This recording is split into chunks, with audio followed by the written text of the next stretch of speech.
Building and maintaining our infrastructure is critical for sustaining our civilization. However, these projects tend to go over time and over budget. This is particularly true for projects that involve complex piping. $30 billion a year is spent on piping projects in North America, which more than $3 billion of that is wasted due to rework. Rework happens when your workers are forced to look at a 2D drawing to put together a 3D shape, or your supplier delivers an incorrect component, or a mistake is made in the welding process. The cost will increase, the project is delayed, and litigation may occur, and now you're losing $3 billion a year as an industry. Introducing Glove Systems. Glove Systems provides a SaaS-based suite of software to control compliance of components in near real time and in all stages of fabrication. Our AI algorithms can quickly identify discrepancies so that workers can identify them and rectify the issues as soon as possible. With Glove Systems, you can see the 3D model in addition to your 2D drawing. You can check your components when they arrive and allow your fitters and workers on the fabrication floor to visualize their work in progress. There are a number of major players in the space of 3D imaging, but what makes us unique is the fact that when workers used our software, they all said this is easy to use, as opposed to our competitors who have software for geeky engineers like myself.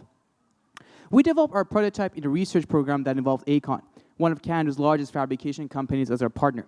To measure the effectiveness of our software, we conducted an experiment where we hired about 60 participants, including engineers, professional fitters, and welders.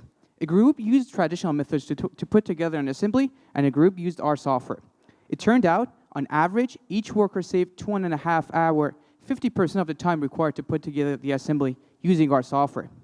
This means $24 million of savings for Aecon alone.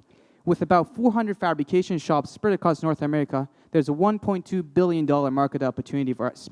We'd initially go after fabrication shops that have between $100 to $200 million of annual revenue. This means that they're large enough that they could afford to be our early adopters, and yet they're small enough so that we can close the deal within a reasonable time frame. The $25K is critical for us to wrap up our minimum viable product within the next 6 months. After that, we would begin deploying our systems at Aecon fabrication shops, which we already have a written offer for. In addition to that, Aecon has asked us to run a pilot project worth $250,000 to build the nuclear version of our product. This means at the end of the next 12 to 18 months, we would have $425,000 of revenue. I'm Mahdi, and I've spent the last 3 years working on this technology as a master's student and a PhD candidate. Together, we're a strong team of experts in software, business, and construction. We're Glove Systems, and we want to revolutionize the way we fabricate. Thank you.